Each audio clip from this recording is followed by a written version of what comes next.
gostaria que tivessem falado comigo lá atrás. O professor Ricardo falou também sobre o Lobo de Wall Street. Tem uma pergunta que eu vou responder, porque senão não presta atenção em nada, né? Todo mundo pergunta pra mim, Carlos, lá na Toro é igual o Lobo de Wall Street?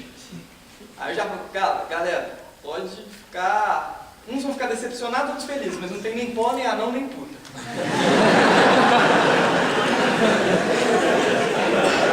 Se tiver, vocês me avisam só pra ficar sabendo.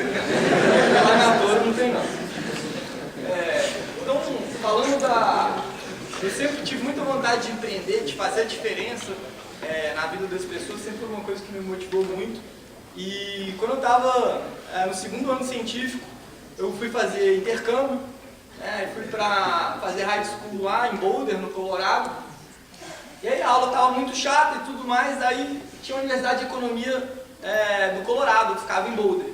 E aí eu conheci o campus e eu enchi a paciência do professor até deixar me assistir às aulas de economia e de administração relacionadas ao mercado de capitais lá no Colorado. Então depois enchi muita paciência, ele deixou e eu fiquei como ouvinte. Então não fazia prova, não estudava, não tenho diploma, mas eu ficava lá escutando, fazendo perguntas e tudo mais. E lá eu tive um contato sobre como nos Estados Unidos as pessoas encaram o mercado de investimentos de um jeito completamente diferente do que a gente tem aqui.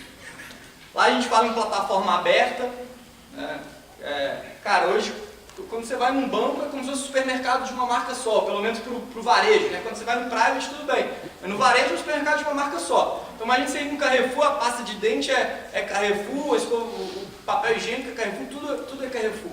Então você não tem liberdade de escolher o que é melhor, você fica preso melhor pro banco. E hoje, apesar de ser uma ideia que já não é tão original, a gente tem muita gente fazendo isso, tem a XP, tem vários outros players, naquela época era uma coisa que não existia aqui ainda, né? Ou não com essa intensidade.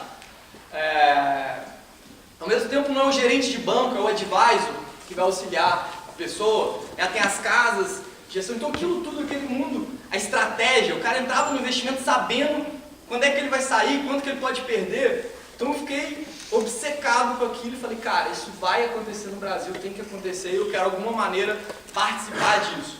Na época eu não tinha muito como participar, né, porque eu tinha que passar na prova de biologia no final do ano, tudo mais. E o jeito que eu encontrei foi começar a estudar sem parar, né, que eu acho que é outra coisa que tanto o Ricardo quanto o Marcelo falaram bastante, eu acho que estão certíssimos.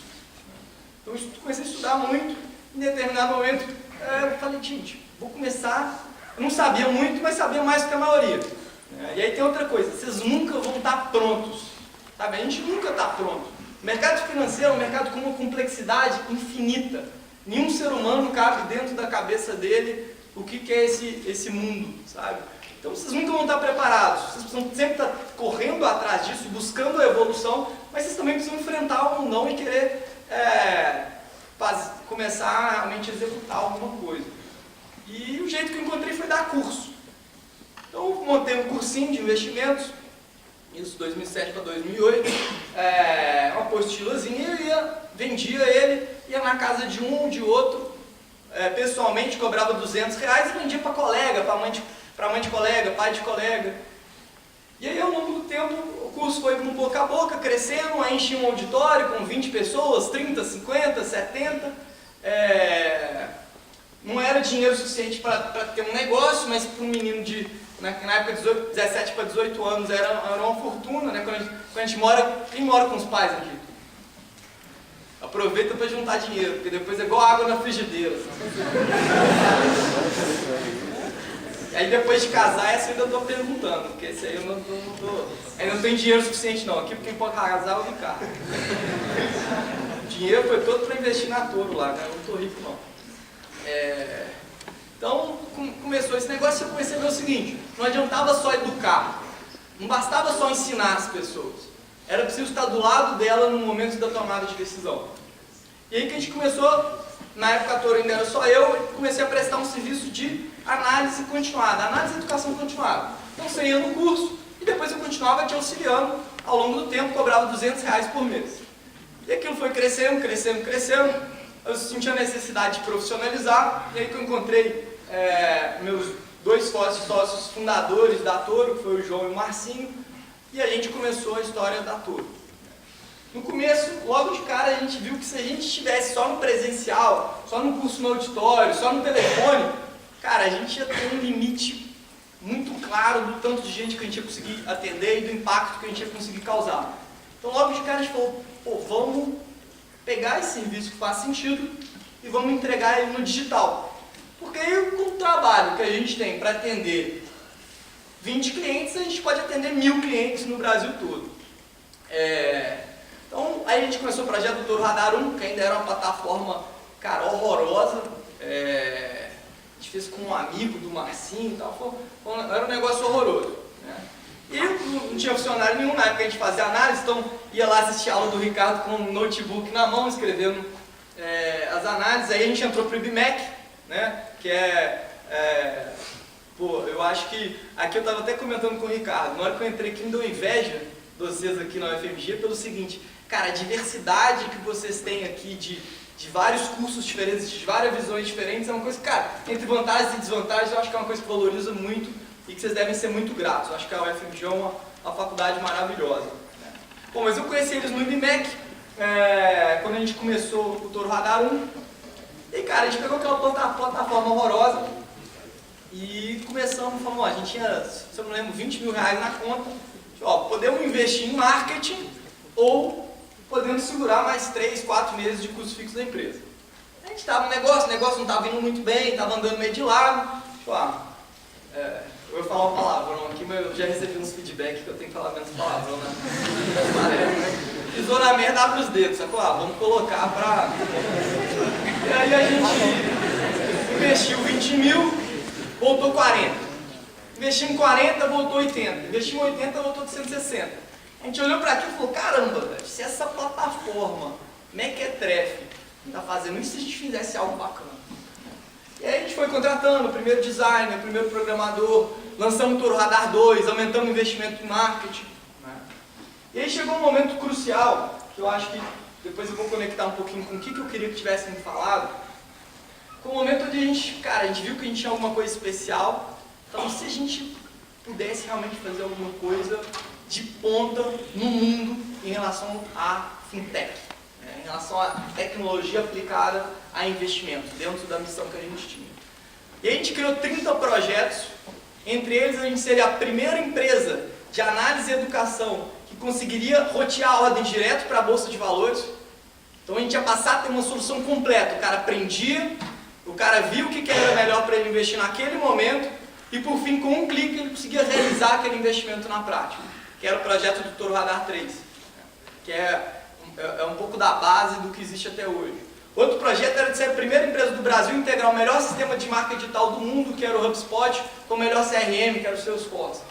Então a gente criou esses 30 projetos e a gente descobriu que eles iam custar 2 milhões de reais.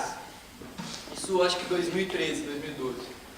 E, cara, a gente não tinha esse dinheiro, né? A empresa que, pô, quando era só eu, dava dinheiro pra caramba, porque menino sozinho, sem escritório, sem contador, sem nada, na hora que vira uma empresa, igual eu falei com vocês, água na frigideira. Então, a gente mais ou menos só pagava as contas e a gente já tinha uma dívida na época de 400 mil reais com a Caixa, né? E aí a gente juntou todo mundo numa sala, né? Uma coisa que eu acho que é importante para todo mundo, velho, é nunca aceitar o não da vida, sacou? Se você vê se você acredita naquilo, pô, encontrar qual que é o caminho de superar aquele obstáculo. A gente sempre foi muito assim. Então a gente juntou todo mundo numa sala e falou, gente, nessa época o Guizinho e o Gustavo já eram 2 sócios importantes na empresa, hoje a gente é uma partnership, então os 15 principais executivos da nossa empresa são sócios, né? Além dos sócios investidores. Então a gente juntou a nossa e falou, galera, o que cada um tem? A gente não tinha nada, meu carro já estava alienado, a galera já tinha botado o dinheiro todo também. E aí que a gente foi atrás de uma verba do BDMG, que era do FINEP Nova Crédito, que era uma linha para incentivar empresas que pudessem transformar mercados importantes do Brasil através da tecnologia. E aí a gente, pô, passando um tempão profissionalizando, tentando pegar aquela verba, que era uma dívida que a gente ia pegar com o banco, conseguimos ser aprovado para pegar esse empréstimo, né? E aí eu lembro, beleza, saímos para comemorar que a gente foi aprovado no critério de inovação e tudo mais. E aí no dia seguinte, o cara do banco me ligou, falou, Gabriel, seguinte, a gente entra numa fase agora que é de composição de garantia. Cara, composição de garantia, o que é isso? Não, é o seguinte, o banco não vai te emprestar se ele não souber o que ele pode tomar se você não pagar ele. Beleza, não, tranquilo, vamos entrar nessa fase aí, tamo junto. Aí eu contei pro pessoal, juntamos na sala de reunião, vimos que a gente não tinha bem nenhum, e aí a gente foi para um dos momentos mais importantes da Toro, né, que foi, cara, a gente não tinha dinheiro, a gente não tinha garantia, a gente não ia conseguir pegar o investimento, eu já estava batendo lá na porta do Cristiano que ele não ia querer botar o dinheiro dele, ou ia querer ficar com a empresa toda. E aí a única solução ia ser a gente pedir esse dinheiro para os nossos pais, essa garantia. Não vem de uma família rica, pelo contrário, né? É uma família muito boa, mas não é uma família milionária. E eu precisava ir para casa e conseguir 700 mil reais de garantia com meu pai. Eu cheguei em casa com aquela cara, pai, não precisa de mais nada, tá? Nunca mais você vai precisar me dar nada. Filho, você vai, eu vou ser vô. E aí eu cheguei e expliquei pro meu pai, e lá em casa, invariavelmente, 700 mil reais, ia ser a casa que a gente morava. E aí foi um momento que eu cheguei pro meu pai, expliquei o que era. Ele falou, filho, você acredita no seu sonho? Eu falei, pai, acredito. Não, então vamos junto que vai dar certo. E foi um momento muito marcante, porque no dia seguinte eu cheguei na empresa e todos os meus sócios tinham tido a mesma resposta. Sabe? E foi um momento onde a gente descobriu o poder de um sonho compartilhado. Sabe? Porque no dia seguinte, não era mais por mim, não era mais pelo João, não era mais pelo Marcinho, era por nós, pelos nossos pais, pelo povo brasileiro, porque o dinheiro do povo estava na nossa conta.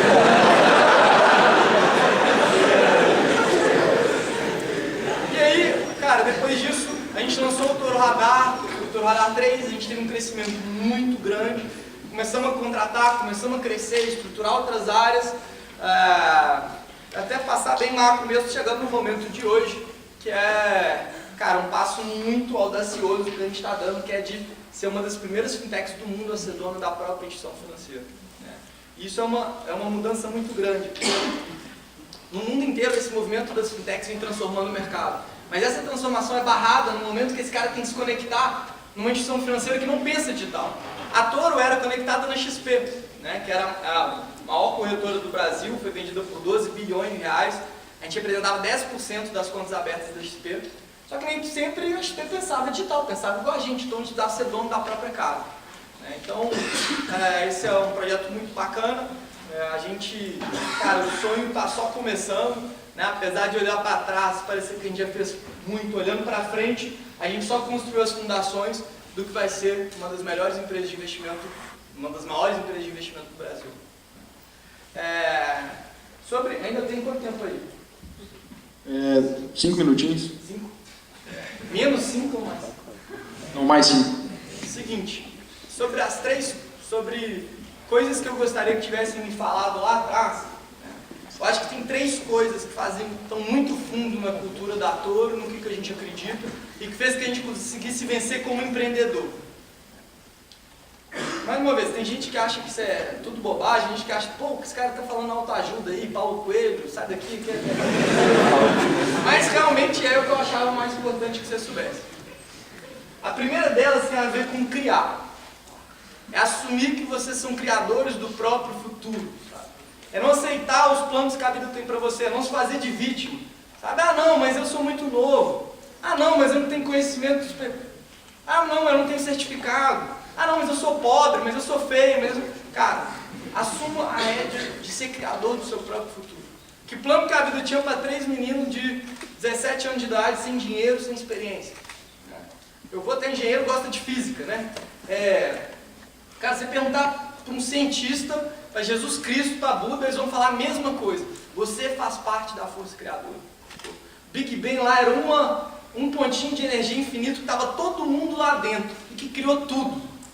Então, se você for perguntar para a física, se você perguntar para Jesus, ele vai falar que Deus fez o homem à própria imagem e semelhança. Se você perguntar para Buda, ele vai falar que tudo o externo é um reflexo do interno. Então, gente, está dentro de vocês. Sacou? Cada um se acreditar nesse potencial, esse milagre de alguma forma está dentro de vocês. O segundo ponto tem a ver com compartilhar.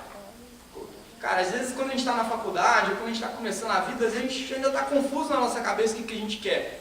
Às vezes o que a gente quer é trocar de carro, às vezes o que a gente quer é ir para o camarote de não sei qual. E a grande dica que eu dou é tentem se basear em objetivos compartilhados. Compartilhem o sonho de vocês, os objetivos de vocês, sabe? E para mim compartilhar, quando eu compartilhei com os meus sócios, foi um momento muito especial. Quando eu compartilhei, esse momento de compartilhar com as nossas famílias foi um momento muito especial para Toro, sabe? Então, cara, igual todo mundo estava, se a gente estava lá naquele pontinho no início, cara, todo mundo lá estava no mesmo lugar. Então a gente faz parte da mesma coisa, a gente vive essa verdade quando a gente compartilha, quando a gente se une para um propósito maior. E, por exemplo, está refletido aqui na Liga do Mercado Financeiro, inclusive parabéns, iniciativa muito legal. Cara, a gente está aqui unido com um propósito. E esse senso de compartilhamento é uma coisa que é muito poderosa. Se é só por você, cara, você pode até conquistar alguma coisa, mas você vai parar muito rápido. Se é por nós, aí sim você tem energia para fazer as coisas acontecerem. E o último ponto tem a ver com o fato de que, cara, ninguém nunca vive nem no passado, nem no futuro. Você pode lembrar do passado ou se preocupar com o futuro, mas a gente só vive agora, hoje. Então, cara, vocês precisam ser felizes ao longo do processo. Tem momento difícil, tem momento de dor, tem momento de sacrifício? Sim, mas vocês têm que ter propósito nessa dor. Se você está fazendo algo que você acredita, essa dor, ela tem propósito, ela tem satisfação. Alguém que faz academia? Eu dá pra ver o que eu estou fazendo, né? A menina faz academia aqui, ó. Quando você sai e troca de ficha, você sente dor, não sente? Mas é uma dor gostosa, não é? Por quê? É a dor da evolução. A dor da evolução é a dor que tem propósito. Então vai ser difícil, vai ter sacrifício, mas precisa ter propósito. Só tem propósito se você se vê como criador, se você compartilhar e se você for feliz naquele momento. Porque você vê muito no mercado financeiro, às vezes chega, não, cara, o negócio é o seguinte, aqui a gente vira a noite pra caramba, mas no final do ano a gente tem um bônus, a gente vai pra balada e a vida vai ser linda. Não é por aí, a gente precisa ser feliz hoje. E se vocês tiverem um propósito, ser feliz hoje, não vai ser só estar no barzinho com os amigos, não vai ser só ir pra farra. Trabalhar vai ser algo que vai dar prazer pra vocês. E aí volto no que o Ricardo falou de, cara, encontrar o que vocês gostam. Pode ser que no meio do caminho vocês achem que descobrem que mercado financeiro, vocês não gostam de mercado financeiro. E aí é ótimo vocês estarem aqui, porque vocês vão poder economizar 10 anos da vida fazendo algo que vocês não gostam. Então tentem encontrar o que vocês gostam e estejam felizes em cada momento. Não deixem a vida para o futuro. Tá? Então, o principal convite, as 3 principais verdades que eu queria deixar para vocês é: criem o próprio futuro de vocês. Não o futuro que o seu professor escolheu para você, o seu pai, o seu amigo. O seu futuro. Compartilhe ele com as pessoas. Dê propósito, dê um significado de compartilhamento com os outros, com a sociedade, com algum impacto. E por último, façam disso alegria para ser feliz a cada dia. Não tenham medo de sonhar e façam disso a coragem para viver intensamente cada dia, porque a batalha é difícil pra caramba, no mercado financeiro principalmente. É um lugar muito competitivo, muito difícil, mas que também a recompensa em todos os sentidos é muito bacana. Eu acho que vocês estão no lugar certo. Sou suspeito para falar também, igual o Ricardo falou. Beleza? Valeu, galera!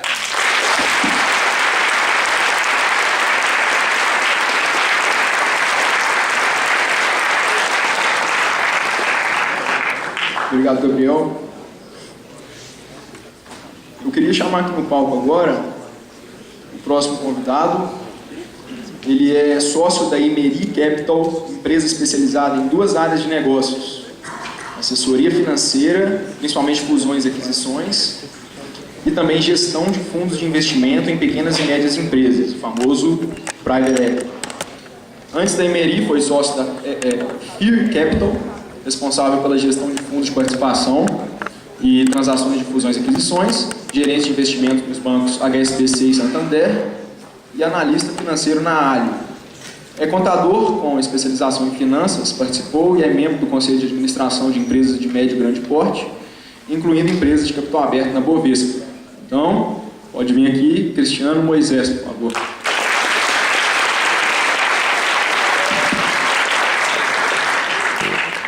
Beleza, só coordenar meu timer aqui. Você tá com tempo aí? Você vai me ajudando? Bom, primeiro, obrigado aí pelo tempo, pela iniciativa também aqui da Liga. Também eu compartilho essa ideia de compartilhar informação, compartilhar conhecimento. Estou aqui discutindo com o Matheus lá na Emery. A gente decidiu menos contar sobre a Emery, apesar que a gente vai falar um pouco, e falar mais da indústria que a gente chama de private equity, né, de investimento em participações. Então é isso que a gente deve aí focar, né? Antes de entrar aí no tema de private equity especificamente, contando um pouco a história da Emery, a gente teve um movimento um pouco inverso ao próprio do Gabriel, né, que novo começou a empreender. Nossa história lá, nós somos 4 sócios lá na Emery. Nós decidimos primeiro, não foi uma decisão obviamente deliberada, mas nós fomos primeiro para o mercado financeiro. E depois de um tempo, né, onde a gente viveu a experiência trabalhando em algumas empresas, algumas casas, nós decidimos empreender por conta própria, né? Aí que nós decidimos fazer, quer dizer, vamos primeiro aprender e depois vamos fazer do nosso jeito. Então, formei em ciências contábeis, depois fiz uma pós em finanças, trabalhei na área de combustíveis, depois fui trabalhar em banco, trabalhei em private bank, captando recursos, trabalhei no corporate também. Depois eu fui para uma gestora de fundos, foi aí que eu comecei a aprender o que eu faço hoje, onde eu fiquei um pouco mais de 10 anos lá, que é tanto a parte de investimentos em pequenas e médias empresas, que é captar recursos, de forma muito breve a gente vai falar isso, mas é captar recursos com investidores, você ser o gestor desses recursos para aportar recursos em pequenas e médias empresas com potencial de crescimento, e depois que essa empresa crescer, você vender a sua participação ou vender a empresa inteira. E aí você tem o retorno do capital, e aí você devolve o capital multiplicado para o investidor e fica com um pedaço disso. De forma bastante resumida, né, de forma bem didática, eu espero que tenha sido didática, mas é isso dentro. Foi quando eu comecei a aprender isso nessa gestora. E lá também a gente tinha uma área que é de assessoria em fusões e aquisições, que significa o seguinte: um empresário que decide vender a empresa, ele pensa o seguinte: como que eu vou vender minha empresa para o meu concorrente? Como que eu vou vender minha empresa para um grupo americano? Será que tem alguma empresa fora querendo comprar a minha empresa? Quanto que vale a minha empresa? Como que eu faço essa venda? Como é que eu abordo? Como é que eu negocio? Como é que eu trato os problemas que eu tenho aqui dentro? Se eu vou vender parte, vou vender tudo, como é que isso tudo é tratado? Então a gente, né, eu e meus sócios, nós tivemos experiências no passado disso para depois montar aí a Emery. Então, de fato, assim, empreender, vou falar menos de empreendedorismo mesmo, mas não é fácil, o negócio tem que ter estômago. Eu encorajo todo mundo que queira empreender, que empreenda, mas tem gente que também tem perfil de trabalhar numa organização, não precisa ser sócio dela, nem não tem nada de errado com isso, nem todo mundo precisa ser empreendedor, porque tem que ter estômago, tem que ter muita força de vontade ali, e persistência. Então, lá na Emery, de forma bem rápida, a gente ficou 2 anos sem tirar nada da Emery. Emery é uma empresa de 7 anos, mas nós aprendemos antes, né, e começamos a fazer de forma disciplinada o que a gente acreditava que era correto e fomos fazendo tanto a parte de assessoria em fusões e aquisições quanto investimento. Ao ponto que hoje a gente está com uma equipe lá de 20 pessoas, onde a gente, dentro de transações de fusões e aquisições de compra, venda, fusão, captação de recursos, joint venture, dívida, a gente concluiu nesses 6, 7 anos 35 transações. E investimento, a gente tem um fundo que a gente captou com investidores privados, né, para investir em empresas, para pequenas e médias empresas. Então é isso que eu vou focar aqui hoje, trazer um pouco do conhecimento, pelo menos assim, que eu adquiri nessa frente, para poder explicar um pouco essa dinâmica, né? Então, passar os slides iniciais aí, pode passar direto, por favor. Eu não vou passar aí pela Emery, mas vou direto ao ponto aí dos fundos. Vamos lá, por favor. Esse é um gráfico, só para entender assim, do ponto de vista do investidor versus a empresa. Assim, quanto mais cedo você investe numa empresa, mais risco ela tem. Óbvio, você tem um grupo de pessoas ali dentro, fala assim, vamos montar um negócio, e aí esse grupo pede dinheiro para o pai, para a mãe, para amigos, etc. Tem um risco ali embutido, porque o negócio não foi criado. Então o valor da empresa, né, que é o eixo da esquerda, quando o valor da empresa é um valor que a empresa tem um valor baixo, porque ela ainda não tem nada ainda, ou pouco estruturado, não tem uma receita recorrente, não tem cliente, não tem produto formatado, né, tem uma série de coisas que estão por fazer. Então, nessa fase, que a gente chama da fase nascente ali de investimentos, é onde, como o Gabriel colocou, é onde entra ali os anjos, os amigos, familiares, né, e pessoas que conhecem, conhecem as pessoas que estão à frente, acreditam no potencial delas, vão lá e pingam dinheiro, né, e aí a coisa começa a andar. Né. Só que é a história do risco-retorno. Então, quanto mais cedo você investe, mais risco você tem, maior o potencial de retorno do investimento que você fez. Você investiu muito na largada. Né? Então, essa fase é o que a gente chama do anjo ali. Hoje, nos Estados Unidos, o investidor anjo, aqui no Brasil ainda está começando, ele já é um investidor profissional. Então, você já existe hoje investidores anjo no Brasil, profissionais, não é só aquele amigo, o pai, o fulano, beltrano, né? São caras que só analisam empresas nessa fase. Né?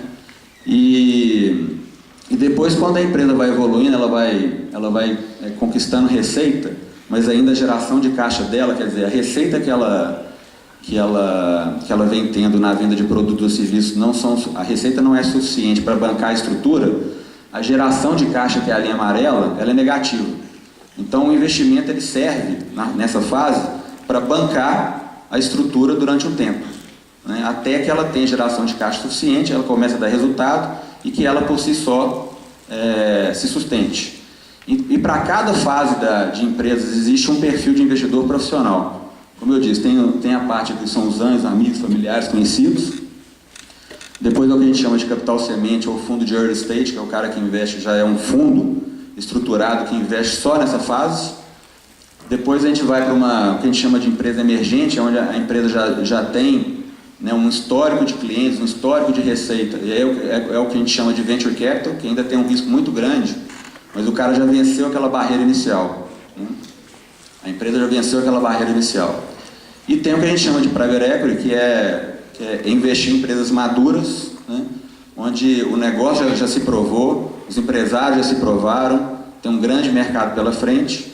Então, o fundo de private equity ele vem para consolidar isso ainda mais. Né? Vou dar alguns exemplos para vocês disso. Óbvio, tem fundos que investem em empresas completamente desestruturadas, com o objetivo de reestruturar a empresa e depois melhorar a performance e vender, né? Mas de forma bem simples, né? De forma bem gráfica, se eu pudesse resumir tanto a fase da empresa quanto o investimento, eu dividiria dessa forma. E tem o que a gente chama também de corporate venture capital, que são fundos formados pelas grandes empresas, como Cisco, Shell, Unilever, Coca-Cola. Todos esses caras têm fundos proprietários para investir em negócios que são relacionados aos negócios deles, mas que são inovadores. Então, como a capacidade dessas empresas de inovação é baixa, né, é um transatlântico para poder inovar, ele decide investir em algumas empresas e comprar a participação, que é mais fácil, mais rápido e menos custoso do que ele montar uma equipe para fazer a mesma coisa que aquela empresa está fazendo. Né? Então ele tem a oportunidade de investir ali é o que a gente chama de corporate venture capital. Vamos lá, por favor. Então, de forma bem didática, né, do ponto de vista do fundo, o que é o fundo? No nosso caso, são empresários, executivos, famílias, onde a gente literalmente mostrou uma tese para eles. Nossa tese, a gente vai falar, falou, eu acredito que tem empresas no Brasil, né, de 10 a 200 milhões de receita por ano, nos segmentos tais, que se a gente colocar dinheiro agora, isso tem um potencial enorme, de forma bem simplista. Né?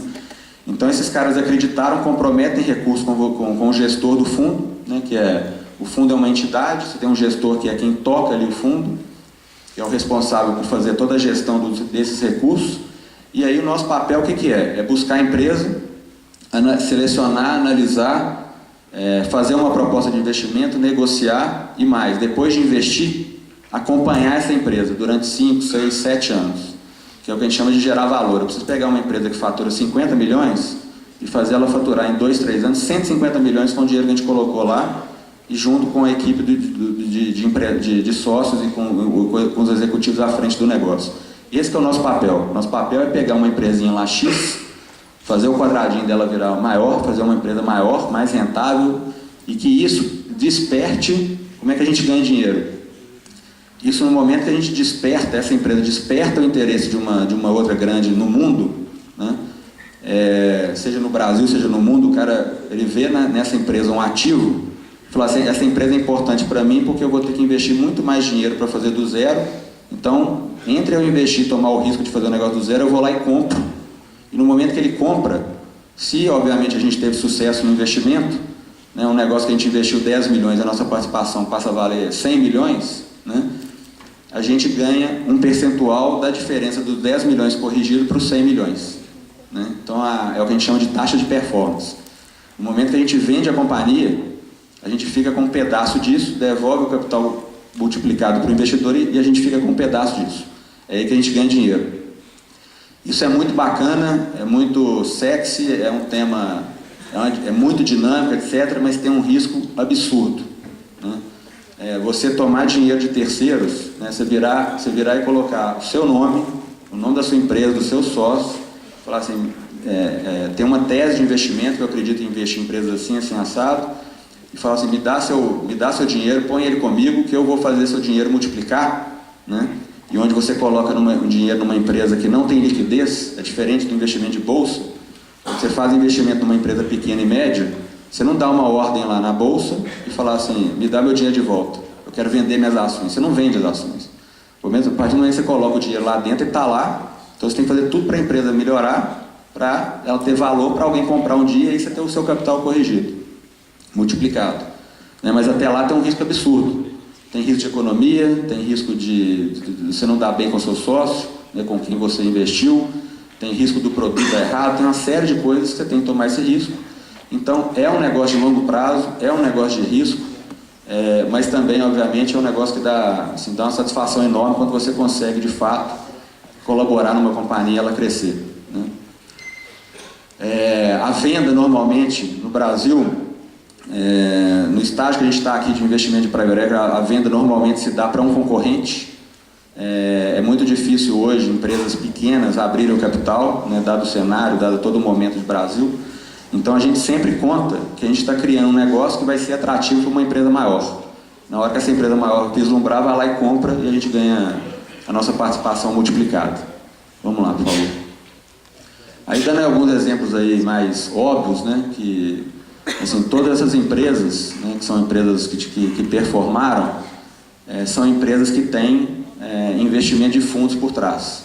Às vezes a gente não fica nem sabendo, mas todas elas tiveram um aporte de recursos de investidores profissionais que permitiram crescer o negócio nos mais diversos segmentos. E aqui aqui são exemplos mais óbvios, a gente colocou exemplos muito ligados ao consumidor, que é um pouco o nosso foco, mais para vocês visualizarem, mas tem empresas de estrutura metálica que tem investidor por trás, tem empresas do segmento financeiro que tem investidor por trás, então tem uma série de empresas que às vezes não aparece o investidor, mas são bancadas, são investidas ali por fundos. Né? Vamos lá, por favor. E por que uma empresa ela deveria receber recursos de um fundo? Né? O empresário, ele fala o seguinte, eu hoje tenho uma empresa, né, que fatura 100 milhões, e nos próximos anos eu vou levar ela para 140, o que é a conta que ele faz com o dinheiro proprietário dele. Assim, eu com o meu dinheiro, com a estrutura de capital que eu tenho, com a dívida que eu consigo tomar no banco, com tudo que eu consigo executar, né, eu consigo levar essa empresa de 100 para 130, 140. E é sempre a provocação que a gente faz para o investidor, para o empresário, é o seguinte, se você tiver recurso, você consegue levar a sua empresa para 140, você consegue fazer alguma coisa a mais, ou você consegue levar ela para 200, para 300? Agora, como você vai fazer isso? Qual que é o plano, se eu te colocar um cheque aqui de 50 milhões de reais, qual que é o plano que você tem para executar, para levar essa empresa até 200, 300 milhões? Então, ele vem para defender para a gente provoca isso também, mas para ele defender para a gente, né, o que ele poderia fazer com o recurso e levar a empresa para um patamar maior. Então, ao invés de ele ser dono de 100% do negócio que vale 100, vale 150, ele vai ter 70% do negócio que vai valer 300, 400. Né? E o que o fundo agrega além do capital? Pelo menos assim, é o que se espera que um fundo agregue. A gente tem, por exemplo, profissionais na área financeira, de um diretor financeiro, ou até mesmo um diretor comercial de uma grande empresa. Talvez o cara tenha uma mega experiência como executivo numa Unilever da vida, mas ele não tomaria o risco de ir para uma empresa familiar para ser diretor comercial dessa empresa. Agora, se tem um fundo lá dentro com um projeto, onde está combinado o seguinte: nós vamos colocar X de dinheiro, a empresa vai sair daqui e vai para cá. Né? Tem um plano com início, meio e fim, onde tem uma coisa organizada, onde ele não vai estar sujeito ali mais à empresa familiar, por exemplo. Esse executivo toma. Então, quando existe um fundo, muitos executivos topam ir para um fundo, para uma empresa investida por um fundo por causa disso. Porque tem um projeto e tem uma governança estabelecida. Né? Toda a parte que o empresário, às vezes, ele é muito bom no negócio dele, na atividade, mas ele deixa toda a parte de controladoria, de finanças, de contabilidade, de governança, de mostrar a empresa para o mercado de capitais, ele deixa isso de lado.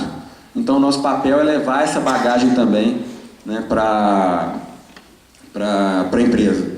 Toda a relação quando... o meu projeto é colocar 50 milhões aqui de reais dentro da empresa, mas para comprar uma outra.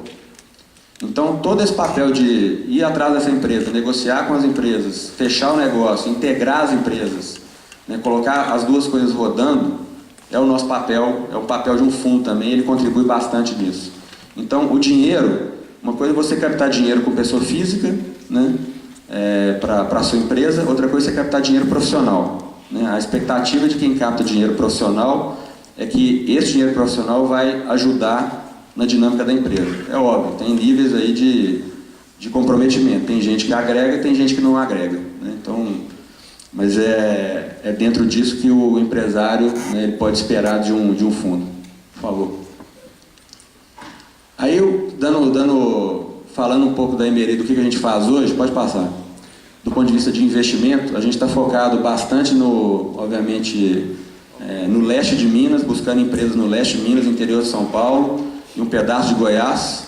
A gente está buscando basicamente empresas, né, a gente tem uma limitação de não poder investir em empresas menores que 10 milhões de faturamento por ano, até 200 milhões, esse é um limite que a gente tem, mas a gente busca empresas um pouco maiores, empresas aí de 40, 50 milhões, a partir dali para cima, e muitos negócios ligados ao consumidor final. É um negócio que eu aprendi, né, dentro do que eu fazia antes, que assim, para pegar dinheiro de terceiros e falar, me dá seu dinheiro e investir, como eu disse, você tem que ter uma segurança muito grande de onde você está colocando dinheiro, você tem que entender bem do negócio onde você está colocando dinheiro. Né? Então, quando eu vejo alguns fundos investindo em empresas de tecnologia, onde o gestor não entende de tecnologia, eu falo assim, na minha visão, uma irresponsabilidade enorme, né, porque ele não tem o conhecimento da tecnologia, não tem o conhecimento de onde ele está colocando dinheiro. Ele acha um negócio bacana, coloca. Então, por que a gente decidiu focar no consumo? Porque é um negócio que se eu explicar para minha avó, né, o que uma empresa, igual uma empresa que a gente investiu de material de acabamento, o que ela faz, ela entende. Né? Se eu, por exemplo, tiver uma dependência do empresário, tiver algum problema com esse empresário, se ele tiver um problema de saúde, tiver algum tipo de problema, eu consigo colocar uma outra pessoa lá para tocar o negócio. Né? Porque é diferente de uma empresa de tecnologia que tem um conhecimento muito específico, se o empresário faltar, está com um problema na mão. Então, nossa visão é de trazer gente, é de investir em negócio que a gente minimamente entende, a gente faz o nosso dever de casa, traz gente, inclusive, que entende do nosso negócio, né, para poder investir. Por isso que a gente está focado em consumo. O que é o consumo para a gente? Tudo que é educação, saúde, todo o segmento de pet, todo o segmento de alimentos, todo o segmento de perfumes, cosméticos, higiene, beleza, tudo está ali voltado para o consumidor final. Né, e também está um pouco antes disso dentro do food service, que são todos os serviços, produtos e serviços voltados para padaria, para lanchonete, para hotéis, para restaurantes, para cozinha industrial, são os fornecedores desses caras, né, é o que a gente está buscando. Então esse é o nosso foco de investimento. Vamos lá. Eu já falei pode passar esses slides todos aí, por favor, mas o que a gente agrega. Aí eu vou contar um caso do ABC. Né? O ABC é uma empresa que nós tivemos a oportunidade de investir, é um varejista de material de acabamento, Material de acabamento é o piso, é o revestimento, é a torneira, é a maçaneta, é tudo que tem dentro de uma obra de valor agregado, né, que tem mais valor agregado, é menos ali areia, prego, essas coisas que não tem um valor agregado, né? Então a ABC é um varejista, né? É uma rede de lojas que vende material de acabamento. E qual foi o nosso raciocínio lá? A gente vê aqui em Belo Horizonte, só contando assim, de forma muito simplista qual que é a nossa ideia, qual foi a nossa visão junto com o Thiago, que é o empreendedor, que é o seguinte: hoje existe no mercado, né, os grandes home centers. Aqui em Belo Horizonte tem Telenor, tem Leroy, tem, né, as grandes.